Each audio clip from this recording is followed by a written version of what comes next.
आप सभी का रमेश रुलेल यूट्यूब चैनल पर बहुत हार्दिक स्वागत है। 2018 से लेकर 2022 तक लगातार 4 वर्षों से ओबीसी वर्ग के साथ तमाम भर्तियों में इतना बड़ा अन्याय हुआ है जिसकी कल्पना छात्रों ने कभी भविष्य में की नहीं थी। ये अन्याय एक 17 अप्रैल 2018 को राजस्थान सरकार ने पत्र जारी करके उसमें एक नियम बनाया था, उसकी बदौलत है। ये नियम इतना खतरनाक था ओबीसी वर्ग के लिए जिसकी कल्पना ओबीसी वर्ग के छात्रों ने की नहीं थी। आज उस नियम का रिजल्ट, ये प्रभाव देखने को मिला। ओबीसी वर्ग के छात्रों को ये ऐसा प्रतीत होता है कि उनको तो नौकरी की तैयारी करनी ही छोड़ देनी चाहिए। जब यही करना था तो ओबीसी वर्ग के छात्रों का फॉर्म क्यों भरवाते हैं। इस 17 अप्रैल 2018 को जो एक लेटर जारी किया था राजस्थान सरकार ने, उस समय भाजपा की सरकार थी और ये नियम भाजपा सरकार बना करके लेकर आई थी। लेकिन उस नियम में ऐसा क्या था जिसकी बदौलत से ओबीसी वर्ग के साथ ये इतना बड़ा अन्याय और कुठारघात हुआ। अब इसका समाधान क्या हो सकता है, पीछे की 4 साल की भर्तियों में कितना बड़ा अन्याय हुआ है, थोड़ा डेटा दिखाऊंगा, आपको मालूम चल जाएगा कि इससे बड़ा अन्याय और क्या हो सकता है। थोड़ा सा आप वो डेटा भी जरूर देखिएगा इस वीडियो में, इसका समाधान भी देखिए और आपको अब आगे आना भी पड़ेगा और आवाज भी उठानी भी पड़ेगी। तमाम बिंदुओं को लेकर के इस वीडियो में मैं चर्चा करूंगा। इस नियम में ऐसा क्या लिखा गया है जिसकी बदौलत आज इतना गुस्सा ओबीसी वर्ग के अंदर है। सबसे पहले बात करें, ओबीसी वर्ग राजस्थान के अंदर 21% आरक्षण ओबीसी को दिया गया है। 17 अप्रैल 2018 को राजस्थान सरकार एक पत्र जारी करती है जो उस समय भाजपा सरकार थी। उसमें ये मेंशन किया जाता है कि एक्स सर्विसमैन को 12.5% आरक्षण हॉरिजॉन्टल दिया जाएगा। ये हॉरिजॉन्टल आरक्षण, हॉरिजॉन्टल वर्ड इतना बड़ा खतरनाक बना जिसकी बदौलत से आज ओबीसी वर्ग को बहुत गुस्से में ला दिया है और इतना बड़ा अन्याय कि जिसकी कल्पना कभी छात्रों ने की नहीं थी। थोड़ा सा पीछे की भर्तियों का डेटा दिखाऊंगा मैं। सबसे ज्यादा नुकसान ओबीसी को हुआ। क्यों हुआ? ओबीसी के अंदर ही सबसे ज्यादा एक्स सर्विसमैन के लोग हैं। ईडब्ल्यूएस को नुकसान नहीं है, एससी एसटी को आज कम नुकसान है, लेकिन आने वाले भविष्य में सबसे बड़ा नुकसान उनको भी होगा। जब ये 17 अप्रैल 2018 को जब लेटर जारी हुआ था तब ओबीसी के वर्ग के लोगों को नहीं मालूम था कि इतना बड़ा अन्याय होगा हमारे साथ, लेकिन सबसे बड़ा खेला हो गया। सबसे बड़ा सवाल है, जब ये लेटर जारी किया गया था, जब ये नियम बना था, जब कैबिनेट मीटिंग में अप्रूवल मिला था, उस कैबिनेट मीटिंग में पता करना पड़ेगा उस समय ओबीसी वर्ग के कौन से मंत्री थे। उस समय भाजपा सरकार के अंदर ओबीसी वर्ग के कौन से विधायक थे, और मंत्रियों को तो कम से कम उस मीटिंग में उन अधिकारियों से पूछना चाहिए था कि आप ये जो नियम बना रहे हैं उस नियम से कभी भविष्य में या अभी जो ओबीसी वर्ग के साथ सबसे बड़ा नुकसान तो नहीं हो जाएगा, क्योंकि ये तो उन सभी मंत्रियों को मालूम था कि एक्स सर्विसमैन के अंदर सबसे ज्यादा ओबीसी वर्ग के लोग हैं, ये सभी को मालूम था। तो क्या उनको ये मालूम नहीं था कि सबसे बड़ा नुकसान भी ओबीसी वर्ग को होगा, या मालूम होते हुए भी वो लोग अनजान बने थे?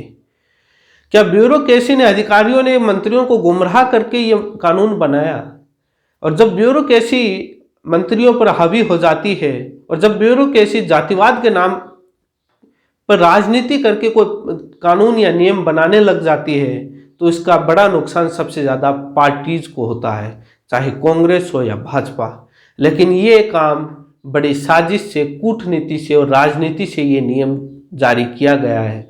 ओबीसी वर्ग के साथ सबसे बड़ा अन्याय करने के लिए नियम बनाया गया है। साफ साफ तौर पर ऐसा प्रतीत हो रहा है और ये अन्याय तो हो ही रहा है, लेकिन इसके समाधान पर भी चर्चा करेंगे। सबसे पहले थोड़ा सा इस 17 अप्रैल 2018 के पत्र पर चर्चा कर लेते हैं और इसमें ऐसा क्या था और एक उदाहरण से समझेंगे। उसके बाद पीछे की भर्तियों के डेटा और इसका उपाय पर भी चर्चा करेंगे, हाईकोर्ट के मुद्दे पर भी चर्चा करेंगे।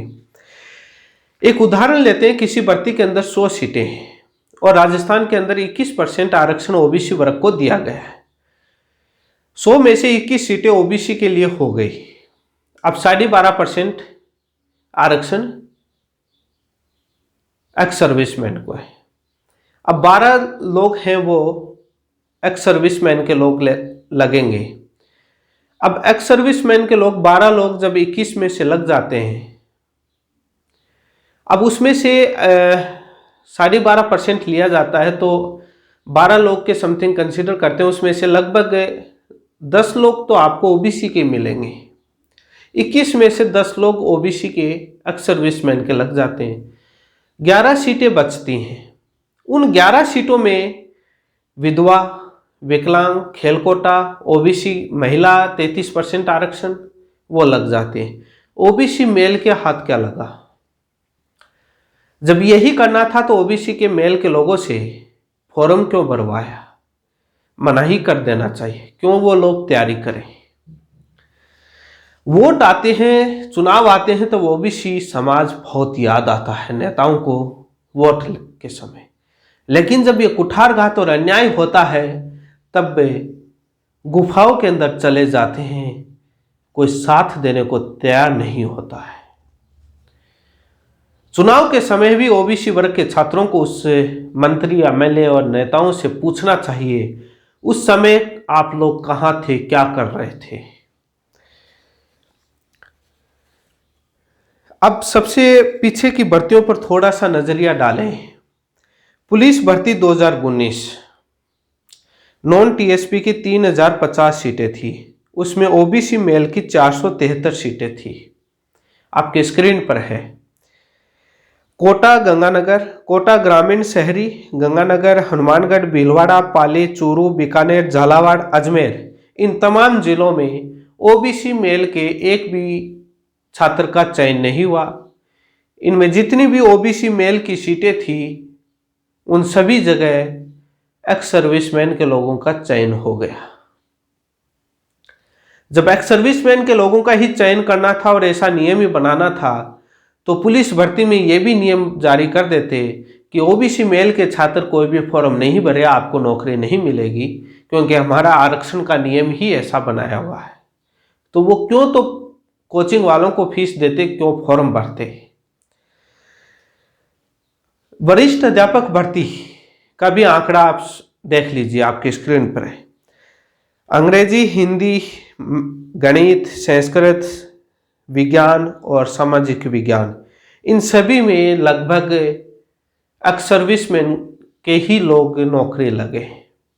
तो इसमें भी ओबीसी मेल के लोगों को क्यों नौकरी के लिए फॉर्म भरवाए, क्यों एग्जाम दिलवाए। इसी के साथ में कृषि प्रशिक्षक भर्ती 2020, इसमें कुल पद 2300 थे। ओबीसी मेल के 310 पद थे, एक्स सर्विसमैन के 130 लोग हैं। खेल और कोटा विकलांग से 87 लोग, ओबीसी को मिले 2300 में से ओबीसी मेल के लोगों का चयन है मात्र 93 पद पर हुआ है 2300 में से। यही जो ओबीसी का जो जनरल की मेरिट के अंदर जो सबसे बड़ा कम डिफरेंस जो देखने को मिलता है पॉइंट या 1 नंबर का, वो ये 17 अप्रैल 2018 के लेटर की देन है। अब आप बताइए, कृषि प्रशिक्षक में 93 पद ओनली ओबीसी मेल को मिले। अब ओबीसी और जनरल की मेरिट में अंतर तो पॉइंट या 1 नंबर का ही डिफरेंस रहेगा। बाकी आप लोगों ने देखा होगा कि जनरल ईडब्ल्यूएस की मेरिट में काफी डिफरेंस रहता है। ऐसा इन 4 सालों में क्या हुआ कि ओबीसी और जनरल की मेरिट में बहुत कम पॉइंट या 1 मार्क्स का डिफरेंस देखने को मिलता है। ये इसी की देन है। इतना बड़ा अन्याय और कुठारघात था जिसकी कल्पना ओबीसी वर्ग के छात्रों ने की नहीं थी। अभी एसआई भर्ती की बात करें 2016 की, कुल पद उसमें 511 थे। ओबीसी मेल के 87 पद थे, एक्स सर्विसमैन के 44 लोग लगे। ओबीसी के मात्र 36 पदों का, ओबीसी मेल के 36 पदों का मात्र चयन हुआ, एक्स सर्विसमैन लोग लग चुके। सबसे बड़ा सवाल है कि एक्स सर्विसमैन को आरक्षण दो, एक्स सर्विसमैन के पेंशन आ रही है, वो नौकरी करके आ चुके हैं। ये ओबीसी मेल के वो छात्र हैं जो बेरोजगार हैं, इनके ना कोई पेंशन आती है ना कोई ये कभी नौकरी की है, ये बेरोजगार हैं। इन लोगों को नौकरी देना प्राथमिकता होनी चाहिए। उनके पेंशन आ रही है सरकार से, इनके कोई पेंशन नहीं आ रही। जब इन बेरोजगारों की नौकरी इस प्रकार के नियम से छीनी जाती है तो सबसे बड़ा अन्याय और सबसे बड़ा दुख होता है। लेकिन नेता लोग तो सो रहे हैं, क्योंकि उनकी पेंशन में तो किसी प्रकार की कटौती है नहीं, उनकी नौकरी में तो कोई कटौती है नहीं। चुनाव के समय ओबीसी और जातिवाद उनको याद आता है, अभी तो उनको कोई मतलब नहीं है। चुनाव आएगा तब वो लोग देखेंगे, लेकिन छात्रों को उस समय सवाल करना चाहिए। एक छात्र है योगेश यादव करके, पुलिस के अंदर 75 नंबर के पेपर में से 70 मार्क्स ये छात्र लेकर के आए। इससे ज्यादा क्या लेकर के आएगा? टॉपर थे, ये टॉपर थे। लेकिन नतीजा क्या हुआ? 17 अप्रैल 2018 लेटर की देन ये हुई कि इनका चयन नहीं हुआ। इस छात्र को राजस्थान सरकार ये पत्र में या विज्ञप्ति में लिखकर कह देती कि योगेश यादव जी, आप फॉर्म मत भरिए, आप कोचिंग की फीस मत भरिए, आपका हम नौकरी नहीं देंगे, हम चयन नहीं देंगे, क्योंकि हमने तो 17 अप्रैल 2018 का लेटर जारी कर रखा है, जिसकी बदौलत से आपको नौकरी नहीं मिलेगी। ये कह देते, ये छात्र तैयारी नहीं करते। यही छात्र एसआई भर्ती 2016 के अंदर 220 टॉप छात्रों के अंदर इनका नाम था। लेकिन 17 अप्रैल 2018 के लेटर की देन ये हुई कि इनका चयन नहीं हुआ। क्यों तैयारी करते, क्यों फॉर्म भरते? पता नहीं ऐसे कितने ही लोग हैं। मैंने पुलिस भर्ती के अंदर कितने जिलों के नाम बताए हैं जहां पर ओबीसी मेल छात्रों का चयन नहीं हुआ है। वहां पर पूरे के पूरे एक्स सर्विसमैन के लोग लगे। ये काम आपको जो रीट L1 जो तृतीय श्रेणी शिक्षक भर्ती 2021 जो चल रही है अभी 2022 जो L1 की, उसके अंदर भी इसका नतीजा देखने को मिलेगा। और यदि अभी आप सुधर जाएंगे और यदि आप संभल जाएंगे और सरकार से प्रक्रियाधीन भर्ती के अंदर आप नियम चेंज करवा लेते हैं, 17 अप्रैल 2018 का लेटर कैंसिल करवा लेते हैं और 1988 का नियम वापस लागू करवा लेते हैं और बैक डेट से प्रक्रियाधीन भर्तियों में करवा सकते हैं, सरकार के पास पावर है, तो ओबीसी वर्ग के इस टीचर भर्ती के अंदर भी लाभ मिल सकता है और इस पटवारी और इस ग्राम सेवक भर्ती में भी लाभ मिल सकता है। थोड़ी सी बात अपन और भी कर लेते हैं, कृषि पर्यवेक्षक भर्ती के पर भी थोड़ी नजर डाल लेते हैं। 2300 पद थे टोटल।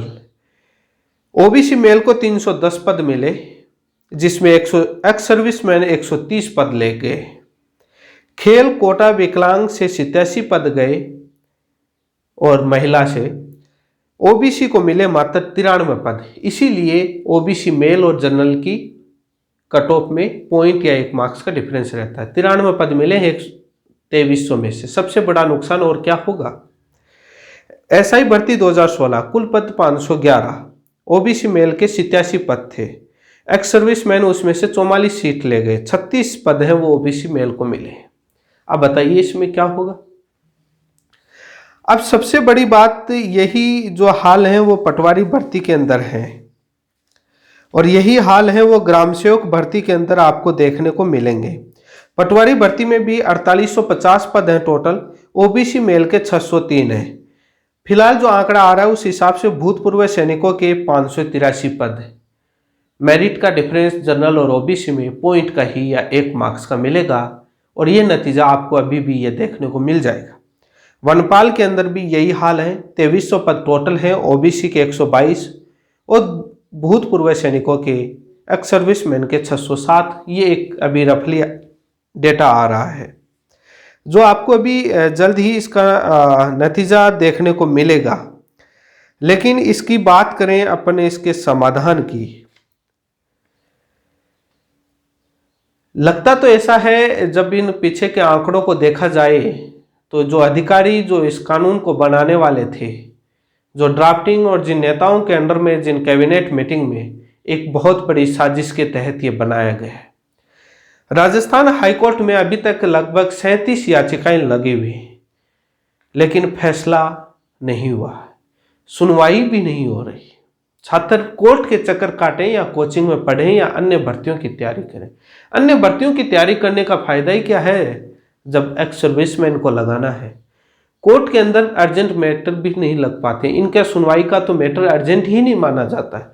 वैसे सरकार चाहे तो रातों रात सुनवाई हो जाती है और मैटर लग जाते हैं, लेकिन कोर्ट का सिस्टम भी समझ से बाहर है। 37 याचिकाएं कम नहीं होती हैं। कोर्ट को भी मामला गंभीर समझना चाहिए। कितनी बार मेंशन करवाएं, फैसला करना चाहिए। ऐसे ज्वलनशील जो मुद्दे होते हैं, गंभीर मुद्दे होते हैं, उनको कंटिन्यू हियरिंग करके मैटर को निपटाना चाहिए, कोर्ट को सुनना चाहिए, क्योंकि आगे आने वाले भविष्य में पता नहीं कितनी भर्तियों में इनका नुकसान होगा। कोर्ट को यह देखना चाहिए, लेकिन मुद्दे दबा दिए जाते हैं। कोर्ट के अंदर हियरिंग में मुद्दे आने नहीं देते। वहां पर भी क्या हो रहा है समझ से बाहर है। पता नहीं सरकार ही सुनवाई नहीं करना चाहती होगी, वो ही मैटर को लिस्टिंग में नहीं लाने देना चाहती होगी, कुछ भी हो सकता है। अब जब इस पर उपाय पर बात करें, ट्विटर पर आप सभी लोग काफी दिनों से मांग उठ रही है, काफी लोगों ने काफी मेहनत करी है, सचिवालय तक आवाज पहुंचाई है लोगों ने, धन्यवाद है।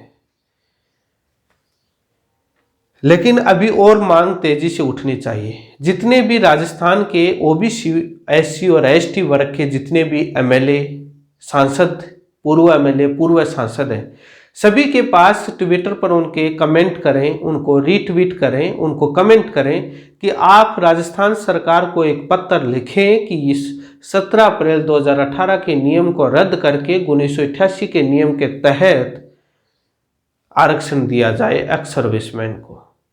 और कौन कौन है, कितनों ने लिखा, उनकी लिस्ट बनाई जाए और उनको जो नहीं बनाते उनको 2023 के चुनाव के लिए बोला जाए कि आप आइए, आपके गांव की सभा में हम आपको जवाब देंगे और आपसे सवाल और जवाब करेंगे उस दिन, तभी ये लोग मानेंगे। एक तो सभी से आप लेटर लिखवाओ। जो चीफ मिनिस्टर ऑफिस की वेबसाइट है, गूगल पर आप सीएमओ डालोगे, सीएमओ राजस्थान, जब ये आप सीएमओ राजस्थान डालोगे, टाइप करोगे गूगल पर, तो एक उनकी वेबसाइट है, वहाँ पर ईमेल आईडीज दी हुई हैं चीफ मिनिस्टर की, तमाम अधिकारियों की और चीफ मिनिस्टर ऑफिस और मुख्यमंत्री ऑफिस की। वहाँ पर सभी पर आप अपने जो आपकी पीड़ा है, जो भर्तियों का पीछे का डेटा है, उसको टाइप करके उनको मेल कीजिए। जब एक दिन में वहाँ पर 10,000 मेल पहुँचेंगे तो ब्यूरोक्रेसी की भी हावी नहीं होगी, क्योंकि ये भाजपा सरकार के अंदर बनाया हुआ है। तो सरकार के मामला बहुत जल्द ही संज्ञान में आएगा। यदि अभी ये सुधर जाता है तो प्रक्रियाधीन भर्तियों में लागू कर देता है, तो अभी जो भर्तियाँ चल रही हैं उनमें ओबीसी वर्ग के छात्रों को लाभ मिल सकता है। राज्यपाल और सीएम को पत्र लिखें, कम से कम 1000-2000 पत्र भी यदि एक दिन स्पीड पोस्ट के द्वारा लगाए जाते हैं, लिखे जाते हैं, तो आवाज़ बहुत जल्द आपकी उठेगी, मीडिया में भी छपेगी। और बाकी काफ़ी लोगों ने पहले से आवाज़ उठा दी ट्विटर पर, काफ़ी लोगों ने काफ़ी मेहनत से पहले से लगे हुए हैं और हाई कोर्ट के अंदर पहले से लगे हुए हैं। लेकिन आप सभी को जो भी आवाज़ उठा रहे हैं, सभी को धन्यवाद। सीएमओ तक मैं भी एक लेटर लिखूंगा, आवाज़ पहुंचाने की पूरी कोशिश करूंगा। जो भी इसका जो समाधान है वो कोशिश करें। यदि इसमें 21% जो ओबीसी को आरक्षण दिया गया, उसका यदि 12.5% दे दें तो कोई नुकसान नहीं होता है। नुकसान ये है कि पूरे का आप वैसे 12.5% निकालते हैं और उसमें बाद में हॉरिजॉन्टल लगा देते हैं, और उसके बाद सबसे ज़्यादा उसमें हॉरिजॉन्टल लगने से सबसे ज़्यादा ओबीसी के लोग एक्स सर्विसमैन में मिलते हैं और पूरे के पूरे उन्हीं का चयन हो जाता है। यदि आप 21% का 12.5% लोगों पर और आप एक्स सर्विसमैन को दे दें और उस पर वो एक्स सर्विसमैन लगे, कोई दिक्कत नहीं है, समाधान है। लेकिन ये इस षड्यंत्र से जो कानून बनाया गया ओबीसी वर्ग को पीछे धकेलने के लिए, ये बहुत बड़ी एक कूटनीति और राजनीति तरीके से षड्यंत्र खेला गया है। ये बहुत बड़ा अन्याय हुआ है, जिसकी कल्पना आपने पीछे की भर्तियों का मैंने डेटा जो दिखाया आपको मालूम चला होगा कि इससे बड़ा अन्याय और क्या होगा। आप आंदोलन, धरना, प्रदर्शन करना पड़े तो वो भी कीजिए, आवाज़ आपको ज्वलंत करनी पड़ेगी ओबीसी, क्योंकि एससी और एसटी को भी करनी पड़ेगी। आने वाले भविष्य में ये जो रिजल्ट है वो एससी एसटी को भी देखने को मिलेगा। इसी के साथ आप सभी का बहुत बहुत धन्यवाद।